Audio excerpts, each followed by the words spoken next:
But anyway, let's move on to our final topic and let's talk about Carmen Carrera, who is clarifying that EW article regarding claims about Janet Mock and Pose. So we talked about it the other day where, and I saw a lot of people was in the comments, maybe it's my old girl now, she up in here trying to take credit for, a lot of the comments why is Facebook on here? I could have sworn I closed Facebook, or maybe I didn't. Actually, I didn't. Let me close it now. So I was like, why is Facebook popping up in my little window? Anyway, let's move on.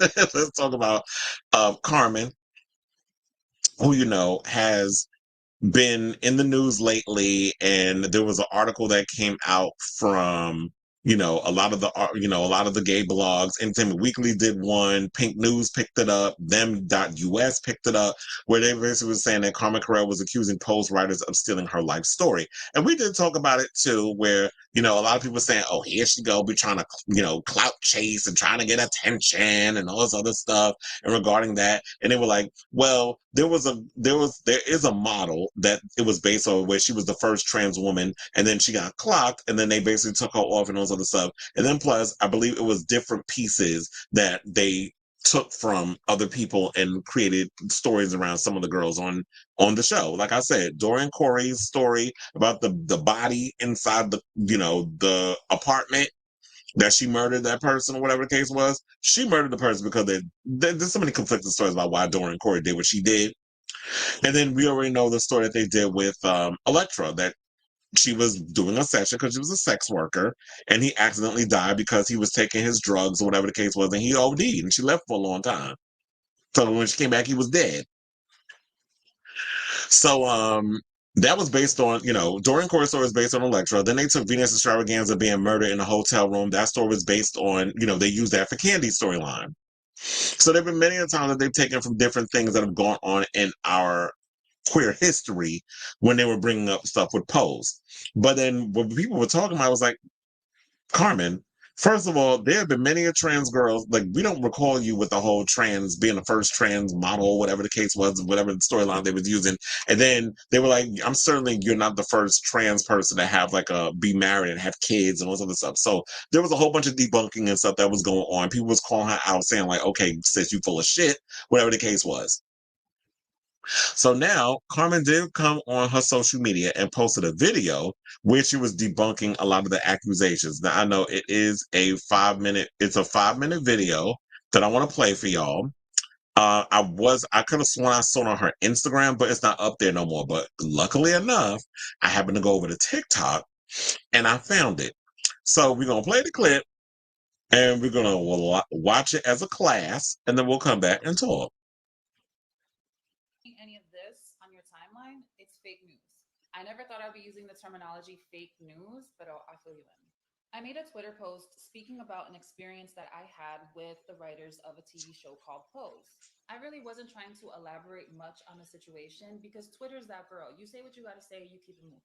So I get a DM from a journalist named Joey that works at Entertainment Weekly who wanted me to elaborate more on the story and give more context and details. And I thought to myself, I haven't spoken about this in a long time. This is something that happened a while ago.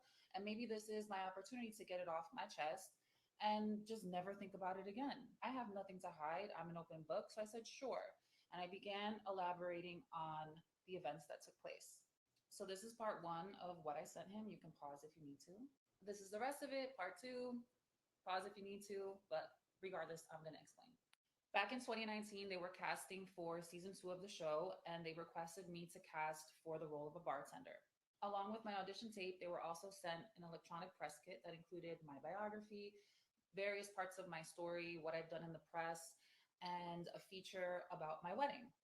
The reason that my wedding was included in my EPK was because I was the first trans person to get married on national television. We were featured in People magazine. And this was just a big moment in television and also just for trans people and inclusivity and possibility. Anyway, so the role that they sent me was literally a one liner. It was just one line, not even 2 seconds. I actually found my audition tape that we submitted and it's on my Twitter. I can't play it on here, but if you want to go see it, you can go see it. It's up there. Now, during season two of Pose, there was a lot of talk about one of the other characters on the show named Angel, whose storyline was based on a real model from back in the 80s and 90s named Tracy Africa, who was unfortunately outed for being trans and then ultimately fired and had to deal with a lot of the stigma of being a trans woman and working in the modeling industry. I never heard back from casting about the one liner role, but I know how Hollywood works. I have worked in acting before with multiple roles with more than one line, and sometimes you get the part and sometimes you don't. It's not that big of a deal. So season 3 comes around and the character Angel gets married with a stepkid and family. Now, granted, it's very important to show accurate trans stories told by trans people. However, you give credit where credit's due. Just like Tracy Africa got credit for Angel's storyline in season 2, I should have received credit for season 3's storyline, or at least been invited to the writer's table. Now, remember that guy Joey, the reporter? Why did he title the story Ripped Off Her Life Story for Pose? I was very specific about what part of my story I was speaking to, but the press decided to make this headline to ruffle up some feathers, stir up drama, and create fake news. So now you got people like this creating content about me, saying that I'm delusional or bitter about not getting a one liner role, or people like this saying that I'm promoting anti blackness. Not that Now, picture. regardless of what goes on within the LGBT community, more specifically the trans community of light skinned girls versus dark skinned girls, or vice versa, projecting those types of issues on something that has nothing to do with the topic is just wrong.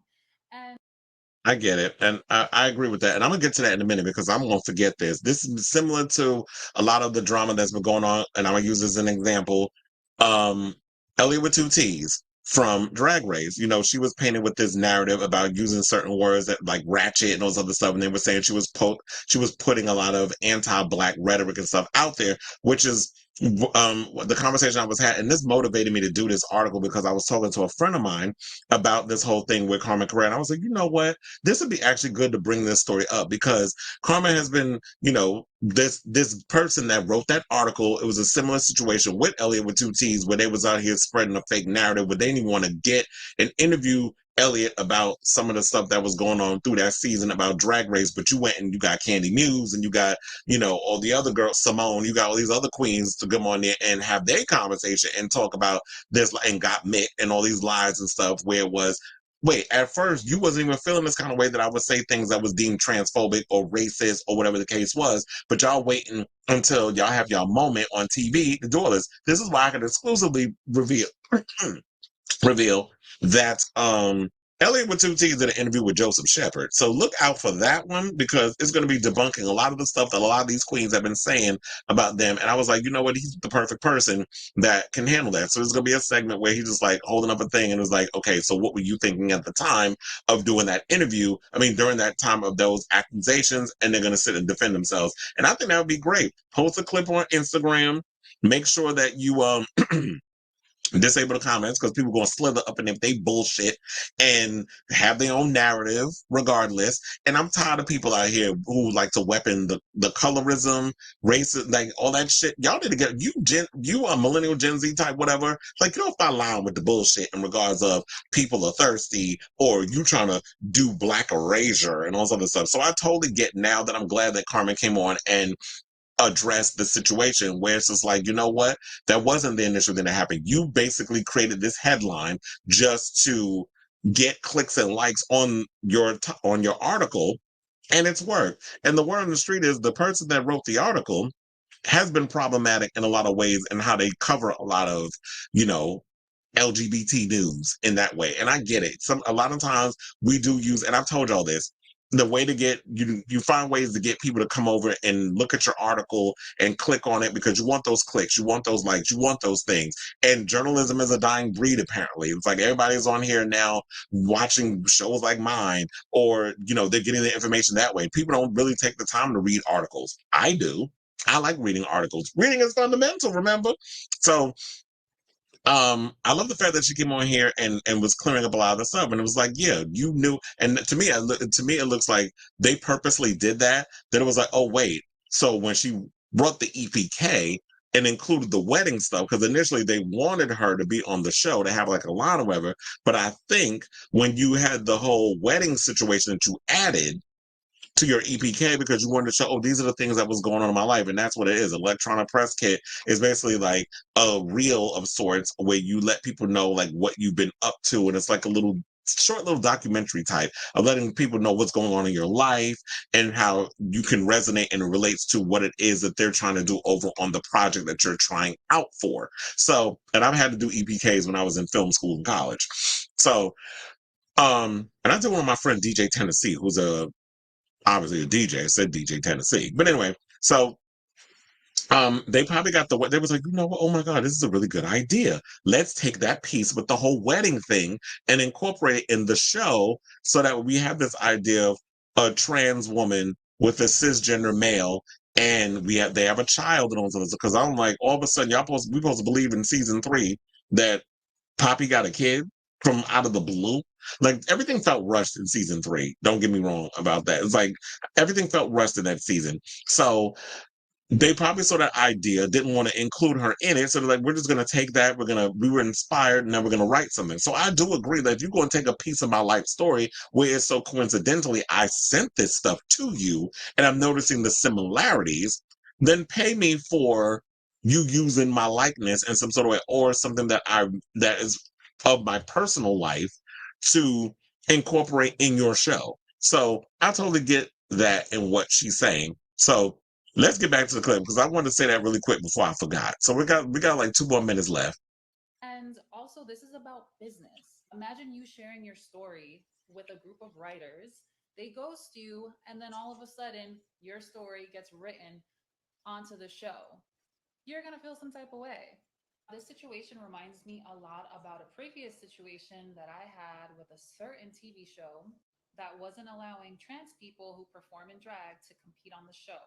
I received so much backlash and disrespect from my own community just for speaking up about trans people, including us on the show, and being respectful to how you refer to us. Ever since having those conversations, and not only me speaking out, but other trans people that have been on the show, we have been able to be more inclusive to trans people on shows like Drag Race, leading to some of the most amazing moments.